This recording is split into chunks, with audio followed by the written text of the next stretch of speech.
Justin, last week, Coach McDonald was talking about the work you put in the offseason and kind of setting you up for this year. I'm just curious, do you feel that way, and did you do anything different with your approach in the offseason? Yeah, I feel that way. Just, in the offseason, I just want to make sure I get better than the year prior. And the thing I did different was just really tune in with just like pass rush moves and just find ways to get better with conditioning and stuff like that. So those are things I felt like last year I lacked, and I want to definitely get better this year. So, Are you more confident using certain moves in games than you have been before? Because I mean, you're showing a variety of different things.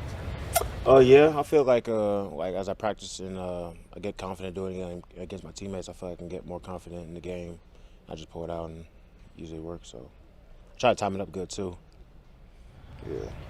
Justin, talking about confidence, I mean, like overall confidence, is that something you can quantify? Like, having a career year like you are right now, I mean, the amount of confidence you're playing with and what that kind of translates to when you get on the field. How do you quantify that? Quantify, what does that mean? That's a big word. You're a smart guy. Smart guy. Not really. But, just, I mean, like how much confidence you're playing with right now. Yeah. Can you kind of describe that and kind of how much that helps you on the field?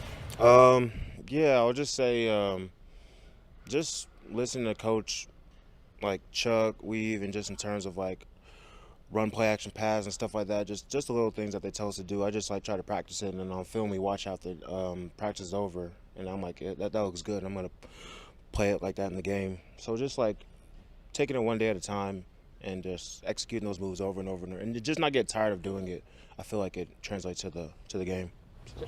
Justin, you've talked about your coaches, Weave and Chuck, and how they've helped you. After your sack, you kind of pointed over to the sidelines. I'm curious, what was behind that? And everybody keeps asking me that, but I'm gonna just say like I point to like the fans and stuff like that, and just to be like, hey, like I'm here. You know what I'm saying? So that basically that's just my little thing. I don't know. I might switch it up, but this is kind of what I do. So.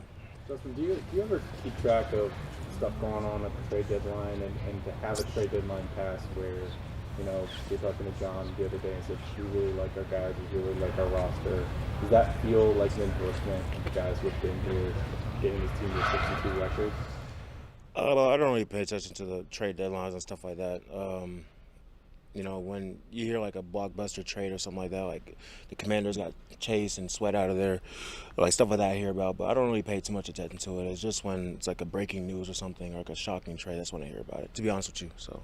Do you feel like there's any sense of that in the locker room? Or is this something you guys talk about, or is it just sort of when it happens, it happens? It's when it happens, it happens. So I don't talk about it. So, yeah. Justin, when you look at the season you're having, do you see how that has helped Michael Pierce and vice versa? When he's having the game he's having, that helps you as well?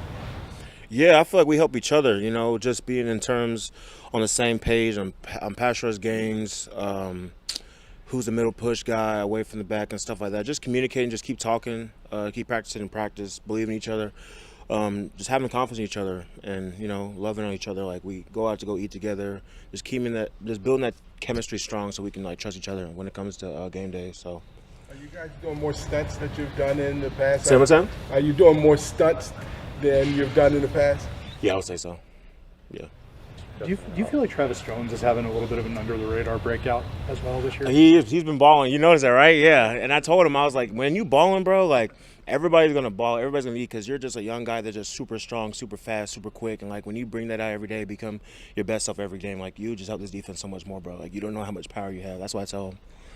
Justin, a lot's been made about your draft class and especially the guys on defense, how much they've come into their own this year. As far as that goes, how important is experience? I mean, it's kind of a simple question, but how much has that mattered for you going from year 1 to year 2, year 3 to where you are now? Yeah, it's very important. Just having I would say, like, knowing kind of what to expect, you know what I'm saying, and just growing as a player, as a person, and just the league, and just seeing guys before you and how they did, and asking them questions. You develop yourself and you develop young guys that want to learn, are willing to learn, and are willing to apply it. So that's just what I take from that. Just along those lines, is there anything that you think the Ravens do to help foster that development over time? I think they bring in vets that know what they're doing and they're good guys, and it kind of brings like the younger guys to understanding with them and just wanting to learn from them and get better, I would say. This whole defense is, I mean, some of the numbers you guys are putting up at the halfway point are historically good. Is there any in particular you take pride in, whether it's points per game, yards per play, that kind of, you guys are at the top? That's a good question. I think all of it matters. So I would say we take pride in all of it. You know, obviously stopping the run so we can make it one-dimensional, and then getting after in the pass rush game. But all of it important. Justin, is there like a humility required of your guys' pass rush group for you to just be a guy willing to drop on third and long or whatever, to kind of be that middle hook guy? You know that it's going to get someone like Mollett or Queen free. I mean, what kind of approach does that require for defensive pass rush group? No, the approach is just execute the game plan. Just execute the play. You know, don't be selfish, you know what I'm saying? Be selfless, you know what I mean? Be able to put your teammates in position to make plays, and that's what we do. So, I mean, Mike's going to put us in position to, like, rush a passer too, so you have to put that into perspective as well. So you just have to execute the game plan. Just trust your teammates. All good? Thanks, Justin. Yeah, appreciate it. Yep.